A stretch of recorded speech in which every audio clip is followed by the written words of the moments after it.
Welcome back, AfterBuzzers. It's the Get Shorty season finale today. My heart is broken, but I'm so happy because we have the one and only Megan Stevenson, who plays April Quinn, with us. Up next. You're tuned in to AfterBuzz TV, the ESPN of TV talk. Now, let the buzz begin.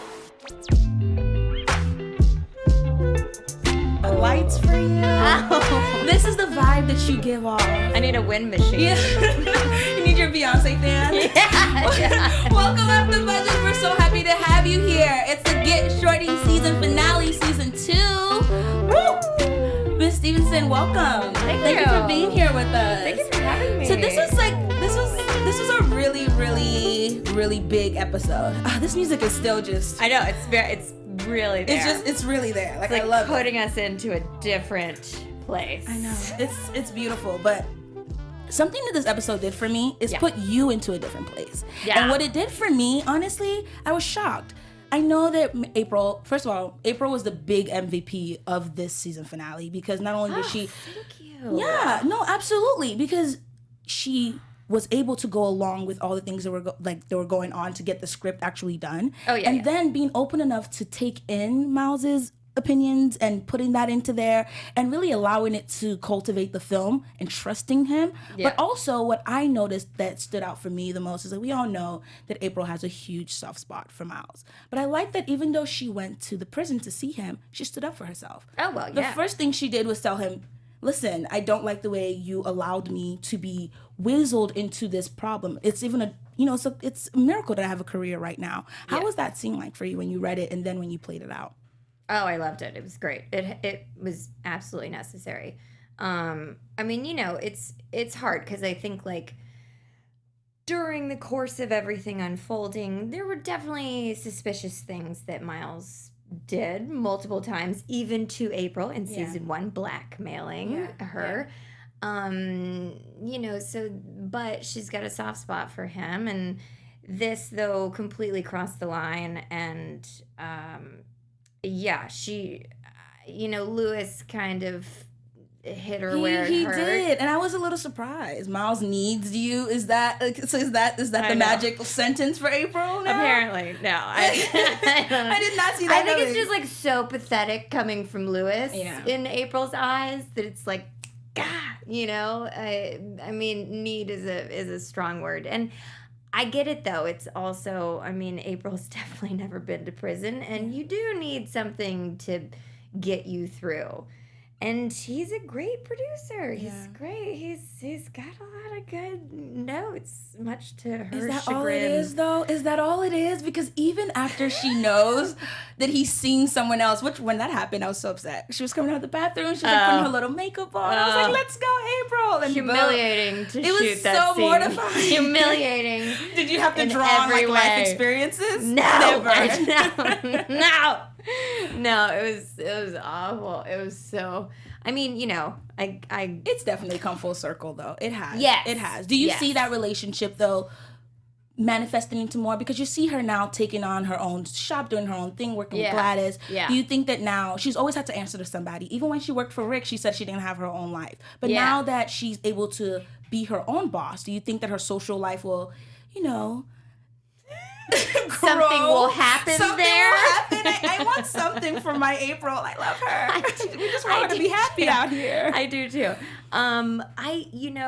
Yes, I do. I'm not sure when that would happen, but she keeps kind of getting things keep happening to her. Season 1, it was blackmailing going into this, but then she comes out on top. Season 2, it's this other boss just trying to get away, and then the whole bathroom thing happens with him, but she comes out on top. So this is definitely a move in the right direction for her. I think a lot of season 2, she was just figuring out what do I want to do. She didn't want to be making those bad blockbuster movies anymore, the Vin Diesel type movies, and nothing wrong with Vin Diesel. I think that's what we referred to in the show. All in context, yes. I actually really like Vin Diesel. Yeah. But you know what I mean. Definitely. The big, yes. So this is her taking the reins on her own life. and going in a direction that she's just kind of she's woken up to. And Miles is a huge part of that. I don't know if it's gonna go romantic with them. There's such a strong chemistry there. It's also such a strong work chemistry, and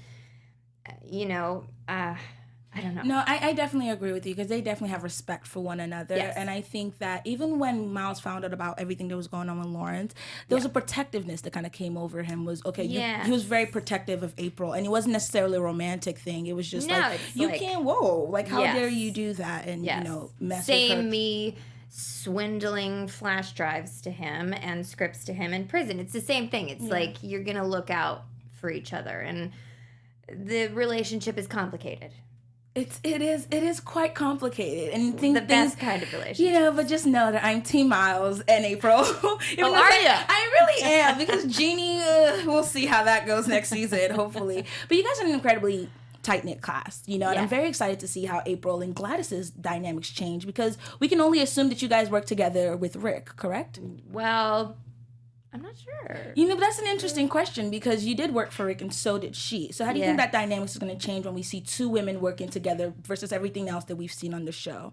Where it's more of like a bromance. I think that's something that's going to be really fun to explore. Gladys and April are so different in a lot of ways, but they're both kind of really strong women, and they understand the business, and I could see them getting along really well. They've been in each other's worlds now for a while, so they know who each other are, but there's going to be a different relationship that happens when they work together. So it'll be interesting to see how that unfolds. I love, though, two women in a business together, working it. I'm with that all the way, and I know you and Sarah Styles have a strong relationship on and off the on and off set, so it's really great to see that chemistry kind of come to play as well. We do, yeah. But I did notice that April was slightly mortified when she walked into Lewis's house with the chaos and the pregnant girl, and it was like, the home birth. The home birth. It was like, whoa, this and is the a ankle lot. monitor, yeah. It was and Lewis, she's like, this is a lot for me, but I'm gonna try. Why am I here? She's got that great way of covering all of the things that she's thinking inside and showing, this smile. Are you sure she's not from Texas? Are you sure April is not? Maybe. Well, she's from Canada.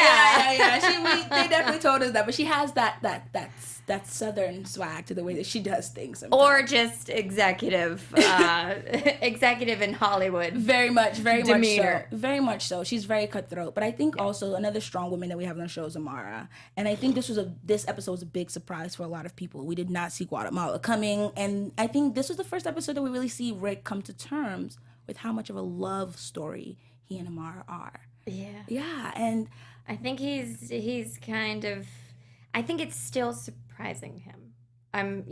Yeah, I absolutely agree, because I think for him, it continues to surprise him. Because it takes me back to season 1 when he was in the cabin, and it's like he's running from her, but he wants her to catch up with him. And it's like, what took you so long when he finally sees her, right? Yeah. And then it's like season 2, and there's the banana girl, and there are all these different things going on. Yeah. But you can't stop defending the authenticity of the person that you know behind closed doors. Yeah. So it's really complicated, because he's definitely never come across anyone like that in his life. And he's, so sweetly pathetic in a lot of ways, his character, that she, I think, gives him a lot of love and support that he's never had in his life. So there's yet again, it's very complicated, but he keeps getting drawn back to her. He keeps getting drawn back to her, even after going to what are we gonna call that prison? Fine, it was prison. How amazing is that prison? I would like to go to that prison. But he made friends. That was the first time he was seen as bigger than a D-list. It was the best part in his life.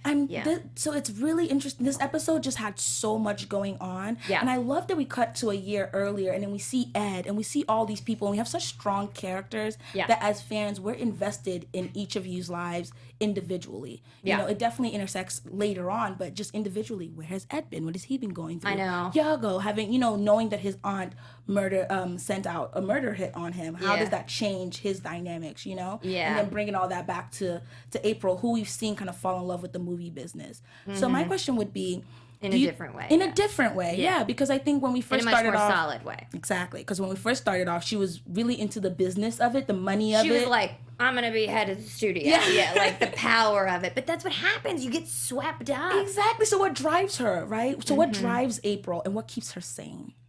Oh, my God. What keeps her sane? Her yoga. Her yoga and her treadmill keep her sane. What drives her,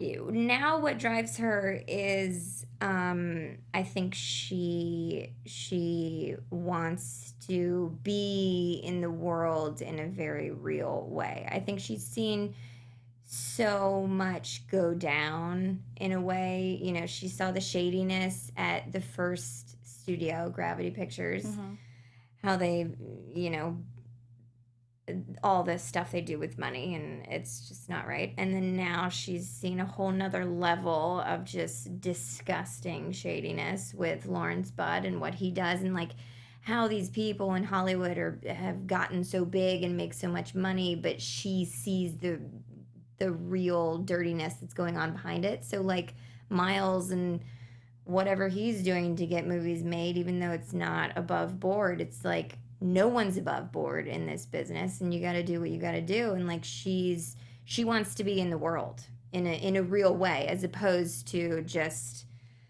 you know, being a great producer and the one in the room that's making everything happen. Yeah, I agree with that completely. And also, she wants to get dirty a little. She wants to get dirty, and I think she has a realistic view of what it means to want something, right? And I think when she's come across, when you've dealt with people, like you said, in that business for such a long time, like the head of the Gravity Studios, and just the consistent things that she sees going on, I don't think she had an opportunity to encounter realness till she met Miles. Totally. Oh, yeah. Like I love the scene with the, what was his name? Brandon? Yeah. When she's pitching the movie, right, she turns in to pitch the movie because she's going to scratch it. And, I mean, he just follows everything. There's no depth. There's no, like, there's no conviction in him. And he doesn't really care. It doesn't matter. No. He's like, oh, it's fine. And then what's going to make money? And the second she comes in, it's like it has a lot of buzz. He goes right with it. Yeah. She's Said starting exactly. So I think for me, what I'm noticing about April is she's beginning to learn the mechanics of what it takes to be successful at this business. Yeah. And after working with Rick and then working at Gravity and then working for Lawrence, she now has mastered the art of I can make my way here, and I can also play the game, but I don't want to anymore. Right. You know, I think she doesn't want to anymore, and it's because she's encountered realness. Yes. So I think for us now with April and with your character, we're just curious, because it's like, where are we gonna go from here? Like, what are we gonna do from here? Davy Holmes. And you say that you're not. I know where I want to go, but I don't. But you also say you're not an actress who is in the writer's room or really needing to know where your character is going so far off. Do you like to be like us? You want to know from episode to episode, or do you kind of want to know more ahead of time? No, I mean, I kind of want to know. I definitely want to have like a head start to knowing. But Davy's always kind of done that for me. I think now I'm much more invested after season 1 and season 2 in kind of knowing and having more of a talk about that, because I do feel like I just feel very strongly about where I think she would go now and what's true to that. So, but I think we're on the same. Yeah, but now that you've gotten to know your character, you're like, okay, I am April. April is me. I gotta speak up for her. You gotta speak up for her. Yeah. I know, because of the nature of the way things are shot, sometimes you don't get to run into so many actors at once. You have the table read where it was the whole team, there, but since then I haven't really seen that. Do you get to work with Carolyn Dodd, who plays Shorty, often? Carolyn, I think I saw her a total amount of like 3 times during and that's not table reads. I saw her, of course, every table read, but then just 3. There was one, we were the only 2 that went to visit Miles in prison, and so I saw her that day, but it was in passing. And that was also what I was going to bring up, is like you two have been the only ones to visit Miles in prison. And I think it was really important to see how her character is also developing and actually was the person who ignited this Miles and April relationship. So what do you feel about when it comes to Shorty and how her relationship is kind of holding the glue of the show together? Well, I mean, they both have the love of movies, and that's where it all started. And as he's in prison, and that's the foundation of their their father-daughter. That's really what glues them. They both have this passion, and she's becoming a much more mature.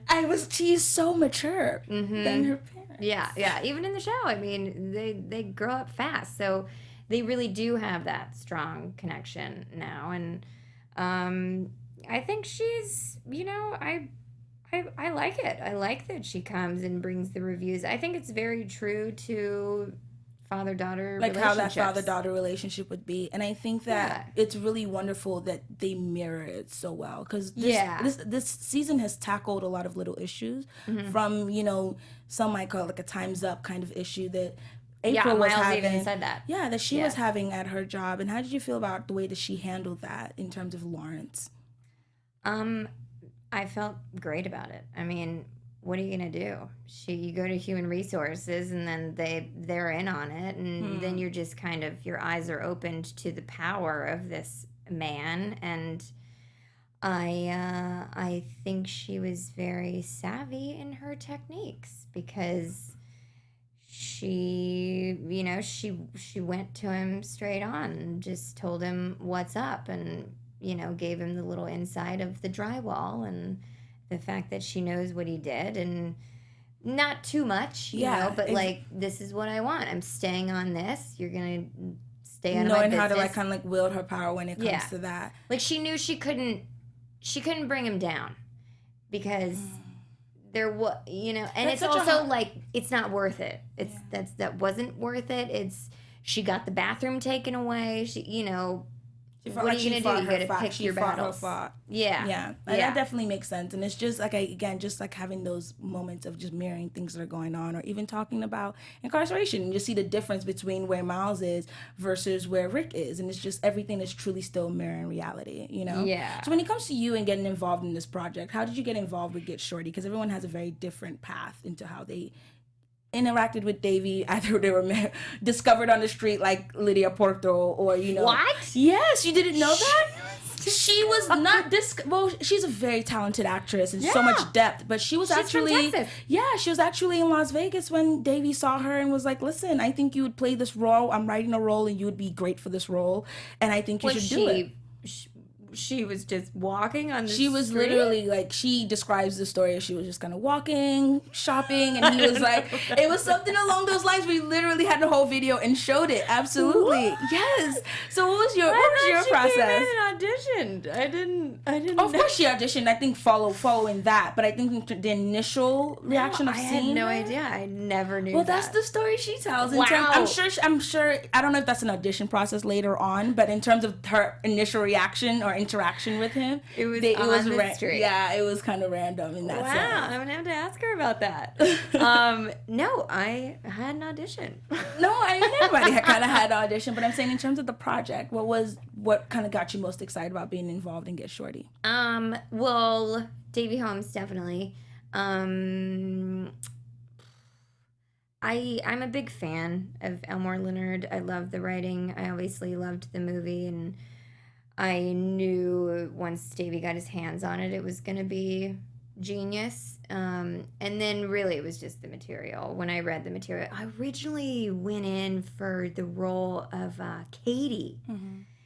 And I didn't like that role as much, but I loved the show and I really wanted to be a part of it. And the casting director who I went in for, Rachel Tenner, cast me on the Comedy Central show review, and I didn't I stepped foot in the room, and she's like, "What role do you have?" And I said, "Katie," and she's like, "No, my God, you're in April."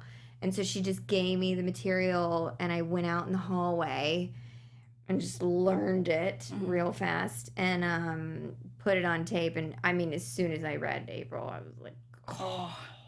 score, touchdown, love it, love this. Hear the music. Yeah. So how do you feel like the project, the TV show, elevates from? Because we have Get Shorty, the movie, and there's also the book, and how do you feel like Davey has had an opportunity to elevate the project of the television show Get Shorty from the things that we've known in the past?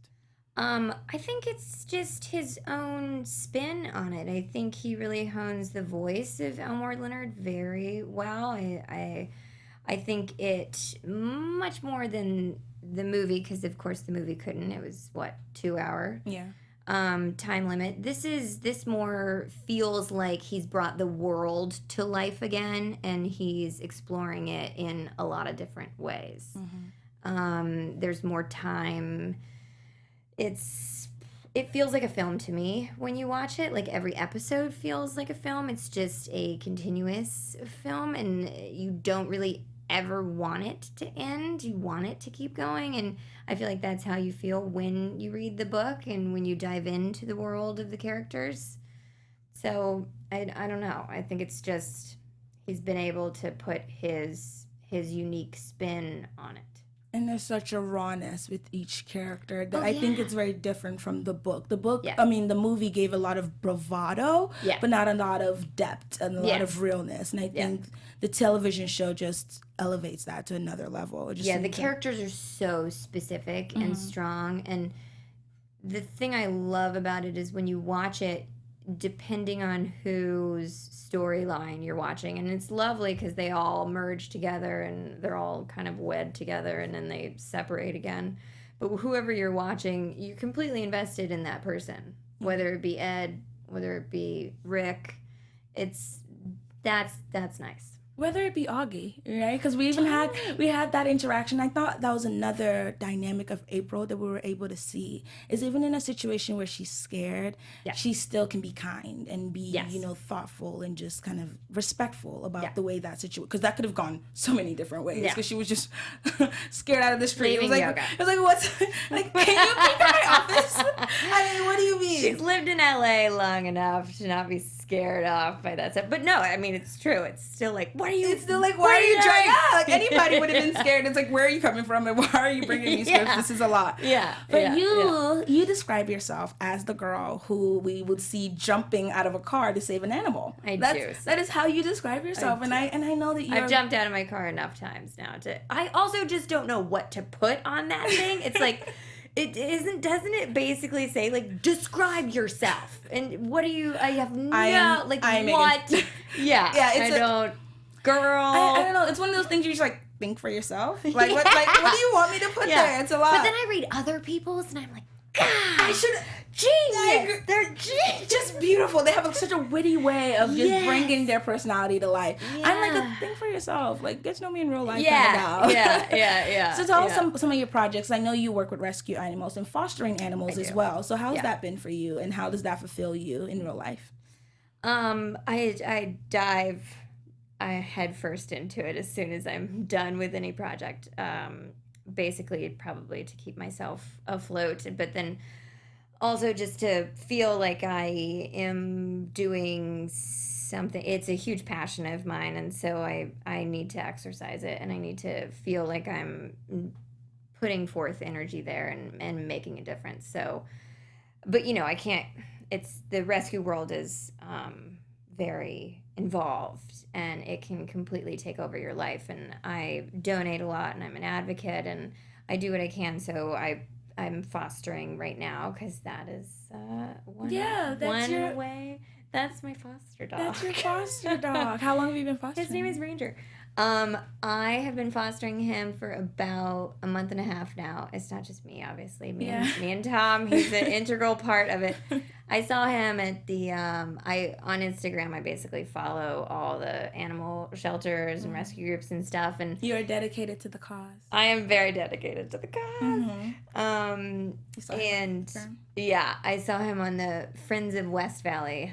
Their volunteers are amazing, and they put up posts about him, and he had a horrible skin thing, and he was in the hospital area, so he was like removed from public. And I kind of know enough people now in the world where I got everyone kind of together. It was teamwork, and I offered to foster. And we got his medical all figured out, and now he's totally fine. And I think we have a guy who's gonna adopt him up in Ojai. So that's so amazing. A nice little story. I know. That's great. So I this need is what like a number of those a year. This is what keeps Megan grounded. Kind of keeps you sane in that sense. Otherwise, I start like as soon as I start caring too much about my hair, I want to shoot myself. So kind of jolt yourself back into alignment. Kind of thing. Like what really matters. Yeah, because it's really easy, because you've been in this world for a very long time now. Yeah. So it's like it's really easy to get lost in the reviews or in other people's opinions and just everything like that. Even the jobs, yes,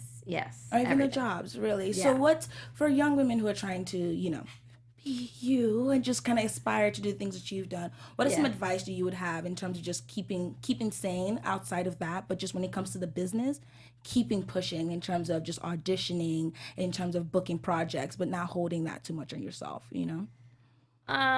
Just be really kind to yourself. And so much of what happens in this business is out of your hands. You have no control over it, and a lot of times it has nothing to do with you.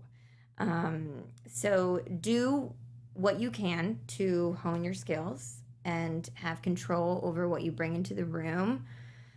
Demand that control when you're in the room. Like don't sell yourself short. An audition, it's a lot of times you have 2 minutes in there. Take your 2 minutes. Like that is your time. Prepare, show them what you bring to the character. That's your time. And then when you leave, just erase it. Just try to let it go and like get a donut or a bag of chips, do something and move on with your life. And if you get a call, great. If you don't, keep going. It's just persistence. And yes, I would say figure out what really drives you and what makes you happy, and put your time and attention into those things as well. We're very well-rounded humans, and Absolutely. A lot of different things keep us going. So a lot of different aspects into this, and relationships are extremely important. Animals, pets, just feeling the love, getting the full love. So what's been the most exciting part about being on Get Shorty for you? So much. I think the most exciting part is that the team that we have. That's really it. Going to set does not feel like a job. It feels like a playground. And the actors are so wonderful, and all of them bring such a unique thing to each character, and playing with all of them and being in scenes and seeing where the world is going to go. And that's really the most enjoyable part. And Davey's just such a wonderful man. Adam Arkin, I love him so much. Yeah. I think the relationships that I've cultivated through this experience has been the highlight. Wow, that's amazing. Yeah. Yeah. So we're also going to get into some highlights here at AfterBuzz. Okay. Hi, AfterBuzzers. Hi. Our network produces after shows for nearly all your favorite TV shows, from dramas, reality TVs, sci-fi, and more. There's no network that works harder for television fans like you, but we need your help. We need you to subscribe to one or more or all of our YouTube channels. And by subscribing, YouTube will have tailor-made content just for you. And if you're worried about pesky notifications, don't worry about them because they're optional. So go ahead and hit the subscribe button right now. Thank you so much. And let us know that you did in the comments, and I'll be sure to shout you out on air. For now, thanks for being the best fans ever and helping us be the ESPN of TV talk. All right. So we're going to get into some more news and gossip about what you have coming up. So when it comes to upcoming projects. Yeah. AfterBuzz. Wow. Yeah. Oh. Nice. So let's talk about some upcoming projects that you have going on. Yeah. So what can we expect from you, Megan Stevenson, in the near future? Oh, well, something you reminded me of out in the hallway. I'm in a movie called Silver Lake with Martin Starr of Silicon Valley, which is a show I love. Deborah Ann Wall from True Blood, I believe. She was amazing. Yeah, she's She's really good. That is coming out in October. I believe it's in the end of October. End of 28th. yeah. It's a fun little LA movie. Fun little LA movie. Oh, we're about excited. writers, about So it's all about Silver Lake. But the good thing about it is like, how much does that mirror real life of like writers and people who are in the industry? Do you think that this movie does so? Yes. Yeah. So for Martin Starr's character, definitely yes. So what's been the My fiance is a writer. Yeah. So yeah. Tom. By the way, guys, you know that Miss Megan Stevenson is engaged. I am engaged. Yes, and we're also excited for you. And you've just done a great job all around. So when you talk about Silver Lake and being tough, and I know that it's just not an easy business, what's been the hardest time for you, and how did you get through that in terms of like your journey? Career-wise? Career-wise, for sure. First job I ever got, I was totally green and new. I had just gotten my first agent, and I booked a series regular on a pilot, and they flew me out to LA, and they cut my hair off like to my chin and dyed it brown. I should have known something was going on right there. To future actresses, and once they start completely changing your looks, I mean, chopped your hair off. they're Did you have a say trying in to this? change your personality. Like, you're not the best for the character that way. I brought something totally different to the character. So then I got recast, and they went with the original girl who they wanted, but she had passed on it, and then after, it was the whole thing. Which now that girl is my very good friend. That's another word of advice. Make friends with everyone. Yeah. Don't take anything personally. But that was the hardest time, mainly because I was so green. It was my first experience. I didn't know recasting existed. Now I'm very aware of it. It's a very normal thing. It was my first booking, and then everything happened at once. In a 6-month period. So yeah, that was a very telling time for if I was gonna.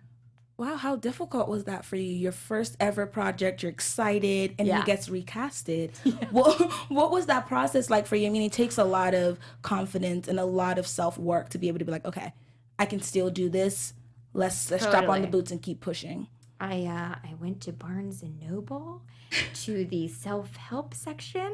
Not a lie. I got a wonderful self-help book. My mom was just like super mom. She let me have a good month. I was also really young. I think I was like 22. I mean, I was young. So at that point in your life, everything is just like so awful. And you already have this haircut now. Oh my God. And your hair is brown. I did all of this for you, and you recast it, guys. You ruined my hair. You have to tell us what self-help book you got and how you came out of this little rut.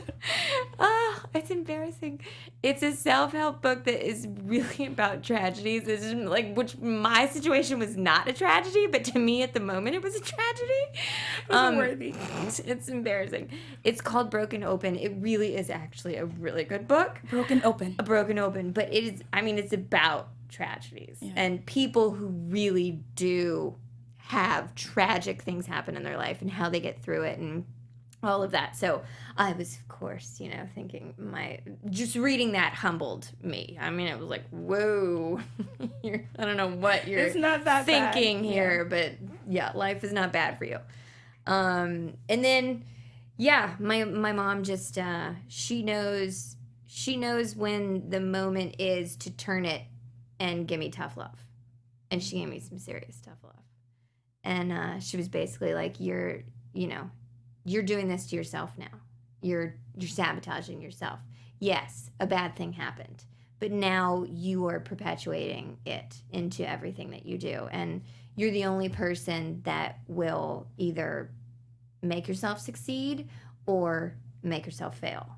It's all in your hands. And it was like a major shift. It was an aha moment. Yeah. And I think that's really important because perhaps you might not have been ready to hear that, like you said, a month ago. Yeah. But after you've read that book and just kind of humbled yourself and come to the realities of, okay, this is I'm not dying. I'm not, I lost a role. But listen, at that time, it feels that way. It's a huge, it's a huge loss. It's like the first time someone breaks up with you. That's, there's nothing like that. But this is even bigger because it's your dreams, right? Yeah.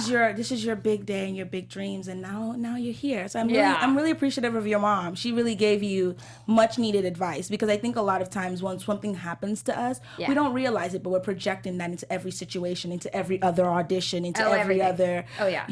I was a nightmare auditioning at that time. Yeah, I mean I should not have been. It was probably one of those situations like if you need to do some self work, you shouldn't be in a relationship kind of thing. Yes, yeah. I would like go into auditions thinking I'm gonna get this, and then that will never have happened. Like that's never a good way to go into anything. Yeah, that's true. You just kind of needed to just accept that it happened. Oh yeah. Well, like no one can play April Quinn like you, and we're very happy that you're here and you're doing that. But we're gonna get into our special segment that I told you a little bit about. Yeah. So we're gonna get into some American gangsters, guys. Let's cue it. Okay. Damn, it feels good to be a gangster. A real gangster type player plays his cards. All right, guys. So we're really gonna get into our last American gangster of the season 2. We're gonna be talking about Joseph the Ear Massino. So he was part of the Bacano family, the crime family. Yeah, it was a serious thing. And actually, after getting 7 death penalties can put on him, he was charged for 7 counts of murder. He wanted to avoid getting the death penalty. So he agreed to wear a wire. Sounds familiar? He agreed to wear a wire, and he wore the wire, and during the conversation, he was able to implicate a lot of his associates. And even though he did all of that, he was still sentenced to life in prison in 2005. But but he is the very first person to openly say, I'm working with the FBI. And that happened in 2004. So I guess he's the first crime lord, because there have been so many of them. We've talked about some of them here. Even Frank Lucas, they work with the FBI, but then they don't want to admit it, right? Yeah. So he's been the first person. So he kind of broke the record in 2004 as being the first openly crime mob to be like, yes, I worked with the FBI. But he's still 2004, and then when did he go to prison? He went to prison. No, he was sentenced to life in 2005. Because I feel like as soon as you say that, then isn't there just a million hits out on you? Like you've just. But they said that he's serving life in prison. It would have been like he died in 2007. Like that would have been an asterisk at the end of that. Poor guy. Okay, but hopefully that doesn't happen to Miles, right? No. That doesn't happen. Okay, don't do this. Why do I keep talking to you like you're Davey? In the world You're like of TV, that can't happen because then you don't have a show. But then again, TV has been brutal with us. TV shows don't care anymore. There's no such thing. Kill Miles. That can't happen. Okay, well, you were already leading into There's April coming out. Let's get into predictions. Megan doesn't care. Let's get into predictions. Because clearly you're going to give us some good stuff. Yes. AfterBuzz TV. This song is so Halloween. This feels very Halloween. Are you a to Halloween me right person? Now. I love it, but I haven't dressed up the last 3 years in a row. I gotta get my game on. What was your favorite Halloween costume? When you were I killed it.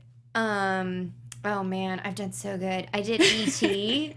and I had the huge paper mache finger. Nice. Oh yeah, and my friend, but that's really my friend David. He's amazing at Halloween, and I was just kind of the person that sat there and he made me up. He's very talented at makeup. Yeah. Tom did Chanel No. 5. Really? Yeah. That's so And adorable. I was Michelle Pfeiffer from Scarface. Nice. That was a good one. Nice. Yeah. Some good Halloween costumes. Okay, so let's get into predictions. Okay. This is where we kind of just talk about where we feel like these characters are going to go, or based on the episode, where you think the plot line is going to go. Okay. So I'll get started. I think for me, a few things happened this episode, and I'm glad that Rick is flying over to Guatemala. Are you? I am, but I don't think he's going to make it. I think he's going to get there.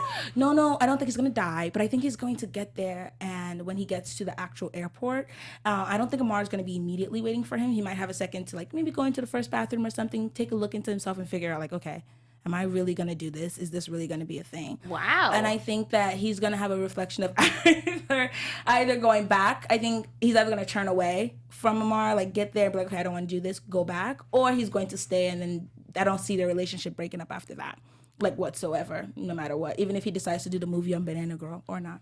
Wow. I mean, that's what the fans are saying. We really just don't know where this Rick and Amara's relationship is going. But for me, if he goes all the way to Guatemala to see her, then it's a done deal. Like, you guys are. I don't really see this breaking up from there, because after she goes to jail, there was a lot of confusion around that. Amara could have blamed that on him. Amara could have been like, okay, yeah, you warned me so last minute. You know, there's a lot of mistrust there. So for her to give him the ticket and then for him to actually go, it's either he's going to his death or he's going to actually get married. So that's where I kind of see that going. Oh. I mean, but what are your predictions for next season? That's a detailed prediction. With Rick and Amara,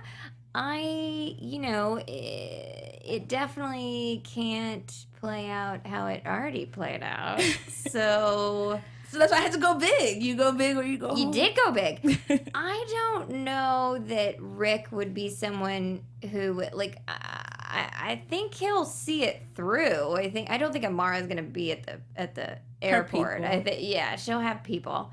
I also kind of just want to see what she looks like in Guatemala, because I have visions of, like, not crazy hair. I kind of have visions of her being like this au naturel Amara that I kind of want to see. But probably not. She probably will have all her jewels on and everything. I don't know. I think he's gonna see it through. I don't see their relationship lasting. Yeah.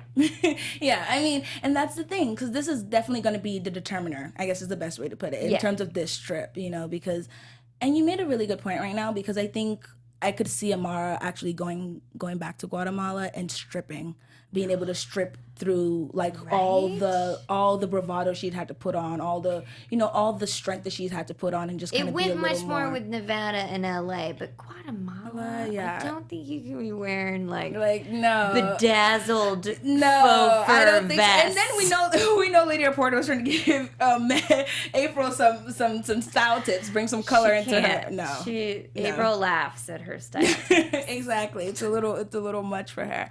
But so, what about your character? Where do you see your character going next season? I see April. Obviously, she's starting her own company now. I see her joining with Miles and Rick. I see the three of them kind of doing something together, and I see her getting her feet wet in a world that she hasn't been in before. Oh, that's exciting. And really enjoying it. I think she will. And there was a line that she said, I think it was like last season, when it's like, it's the creative dream team. And it was all three of you guys. So it's great to have had that foreshadowed. And maybe that's going to happen I think they're a good team. They're a great team. I think they work really well together. I don't know. I think there's so much too going on that neither of them know about each other. That's just always really interesting. Yeah, but I mean, again, I'm going to go big or go home. I see a love triangle going on between April, Miles, and Jeannie. Yes, because I think he's eventually, April would never get herself involved in a love triangle. But it's not going to be a direct love triangle like we see in You think Jeannie's going to come back? This is what I think. I think when Miles actually comes out, if he does come out next season, then I think Jeannie... He'll have to, Yeah, if Miles comes out next season, then I think Jeannie might not come back into his life. Like, again, even him and April's relationship is nothing direct. Same with him and Jeannie. Yeah. It's always these, like, undertones of affection going on. So I think that that's what it's going to be. So I don't expect it to be a cat fight or anything along those lines. But even that same interaction we saw when she was like, oh, you have a date? Those little interactions, I think that will continue because there's a lot of chemistry there. I think Miles is gonna have to work real hard to get April back. Absolutely, after anywhere what he did. Near that boat. Because you're certain. If hope not.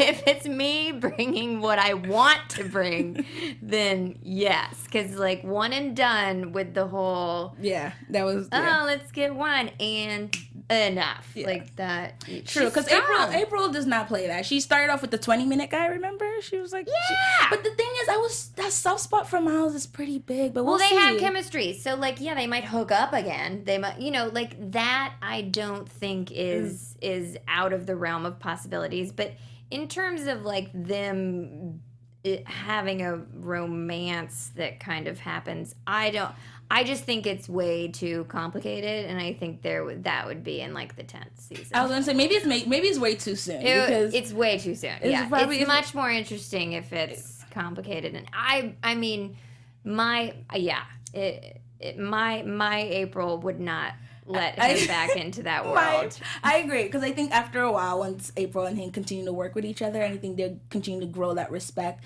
and maybe even start become more of business partners now that she has her own thing. Yeah. Then it will be probably a better time for them to merge. But you might have your moments of a I'm hookup. just here for Miles and April. I've been here for Miles and April since season 1. People love Miles we and want April. this to happen. Yeah. Like, let's just make it happen. But okay, guys, thank you so much for being here. This has been a pleasure. Thank you. You're amazing. Like, in every way. And happy belated again. Oh, thank you. All right, guys. So thank you guys for being here with us, and we will see you next season. Again, I'm Thelma Mbaezue Daniel, and we have the Megan Stevenson. See you later. Bye.